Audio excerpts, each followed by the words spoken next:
خود فناہی پارٹ 3۔ گویا ہم آدھا گھنٹہ دنیا و مافیا سے بے خبر ایک دوسرے میں کھوئے رہے۔ پھر ہم نے ایک دوسرے کے سامنے بیٹھ کر چائے پی۔ ہم دوستی کی اس سطح پر پہنچ گئے تھے جہاں ایک خود کو دوسرے کے کلی طور پر حوالے کر دیتا ہے، جو زبانی نہیں کہا جاتا لیکن سمجھ لیا جاتا ہے۔ تنہائی میں دو بدن ملے مگر کچھ غلط نہیں کیا، کچھ غلط نہیں ہوا۔ اخلاص تھا، جذبات میں شفافیت تھی، جو چاہا، جو پانا چاہا مل گیا، اس کو روندا تو نہیں جا سکتا تھا۔ رات گئے تک باتیں ہوتی رہیں، کبھی کہکے بلند ہوتے، کبھی سسکیاں ابھرتی اور کبھی آنسوؤں کی جھڑی لگ جاتی، کبھی اٹھ کر گلے مل لیتے۔ بیڈ پر آلتی پالتی مار کر بیٹھے ہم دونوں کسی اور ہی دنیا سے آئے لگے تھے۔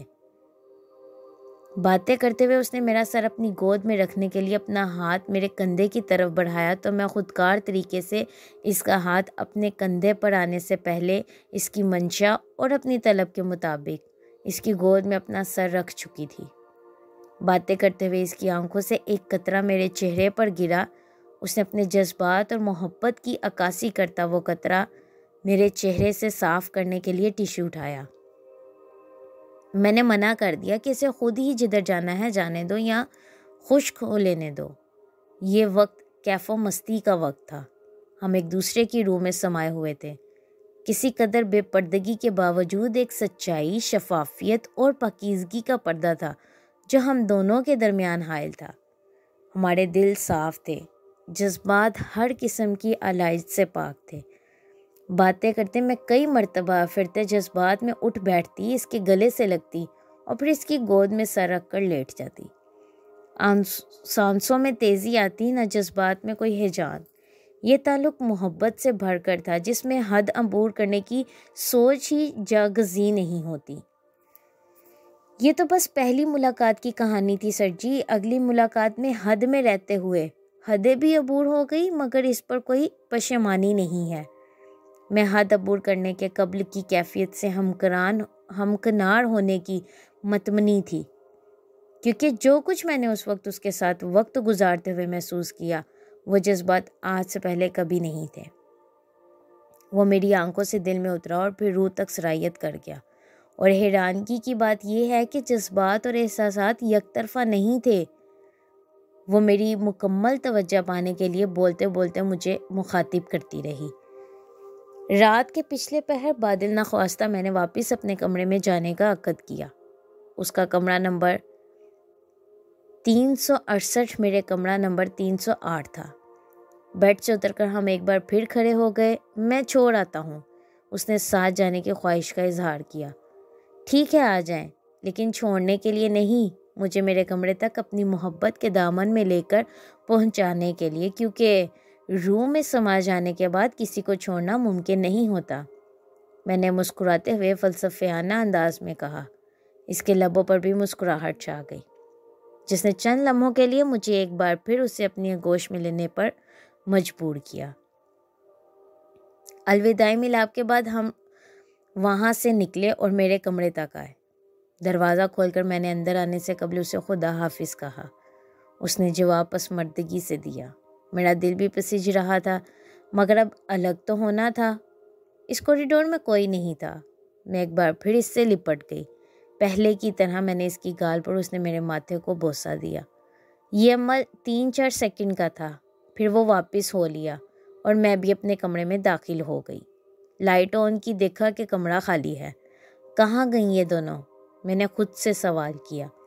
اس کے ساتھ ہی موبائل کھولا تو نمل کا میسج تھا، ہم شاید صبح واپس آئیں۔ ان میں سے ایک لڑکی کے عزیز اسی شہر میں رہتے تھے۔ اسی دوران اس کا بھی شب بخیر کا میسج آ چکا تھا۔ میں نے اسے بتایا کہ ہمارے کمرے میں کوئی نہیں ہے اور ساتھ ہی شب بخیر کہہ دیا۔ آپ کو اکیلے ڈر تو نہیں لگتا؟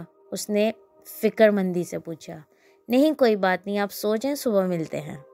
میں نے اسے ایک بار پھر شب بخیر کہا۔ نائٹی پہلے ہی پہنی ہوئی تھی، بیڈ پر دراز ہو گئی مگر نیند کہاں آنی تھی۔ اسی کے خیالوں میں گم، اسی میں سما جانے کی دھن، مزید قریب ہونے کی جستجو۔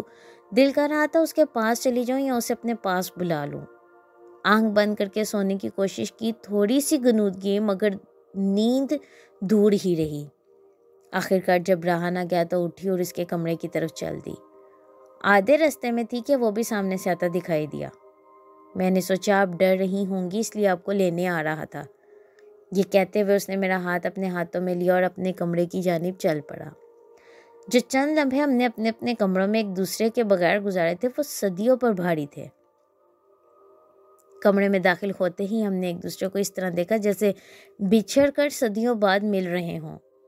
ان چند لمحوں نے مدتوں کی جدائی کا گمان دیا۔ دونوں کی آنکھیں نم ہوئیں اور پھر ہم ایک دوسرے میں پیوست ہو گئے۔ میں چاہتی ہوں میں آپ کے اندر تحلیل ہو جاؤں، میں نے روندی آواز میں کہا۔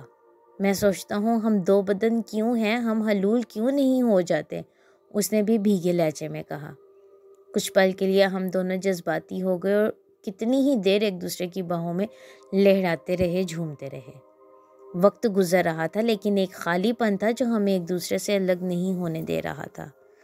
میں نے جو اس کے گرد مضبوطی سے بازوؤں کا حالہ بنایا ہوا تھا اپنی گرفت کم کی تو اس نے آہستہ سے مجھے خود سے الگ کیا۔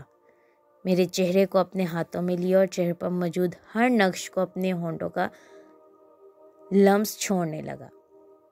میں نے آنکھیں بند کر کے اس کی خوشبو کو اپنے اندر سمانے دیا۔ چہرے پر اپنی محبت کے نشان ثبت کرنے کے بعد اس نے میری گردن سے بال پیچھے کیے اور اپنا چہرہ میری گردن پر جھکا دیا۔ مجھے یہ سب خواب لگ رہا تھا۔ کیا ہم ایک دوسرے میں سما سکتے ہیں، ایک بدن ہو سکتے ہیں، روحوں کا ملن ہو سکتا ہے؟ جیسے دریا سمندر میں گر کر دریا نہیں رہتا، سمندر بن جاتا ہے، میں اس طرح آپ میں سمٹ جانا چاہتی ہوں۔ میں نے اس میں سمٹ جانے کی بے پایا خواہش کا اظہار کیا۔ میں بھی آپ کو اپنے اندر اتار لینے اور آپ کے اندر اتر جانے کی حسرت لیے ہوئے ہوں۔ ہم ایک دوسرے میں سما سکتے ہیں۔ اس نے بھی اپنی محبت میں ڈوبے ہوئے جذبات کو لبوں پر لاتے ہوئے کہا اور اس کے ساتھ ہی دھیرے سے مجھے اپنے قریب تر کر لیا۔ پھر دیر کیسی؟ میں نے بے قراری سے سمندر بننے کی خواہش کا اظہار کیا۔ اس وقت ایک لمحے کے لیے میرا دل زور سے دھڑکا۔ اس میں سما جانے کی خواہش کیا پوری ہو سکے گی؟ اور اگر پوری ہوگی تو کیسے ہوگی؟ دماغ نے سوال کیا لیکن دل کی دھڑکن تیز تھی۔ جواب نہیں آیا۔ ہم اس وقت ایک دوسرے سے لپٹے ہوئے تھے۔ ایک قلب ہونے کی تمنا یکساں تھی۔ اسی بے خودی کے عالم میں میرے دماغ میں خیال کوندا کہ کہیں اس نے یہ سب کچھ اسی لیے تو نہیں کیا۔ یہی آزمائش کا وقت تھا۔ میں نے اس سے پوچھا، آپ میرے لیے کس حد تک جا سکتے ہیں؟ آپ پہلے بتائیں، اس نے سوال کر دیا۔ آپ کی خاطر جان دے سکتی ہوں، میں نے جذبات کی روح سے نکلتے ہوئے کہا۔ میں 1000 جانیں آپ پر نچھاور کر دوں، اس نے کہا۔ ٹھیک ہے پھر پیچھے ہٹ جائیں۔ وہ دھیرے سے بلا تعامل پیچھے ہٹ گیا، لائٹ جلائی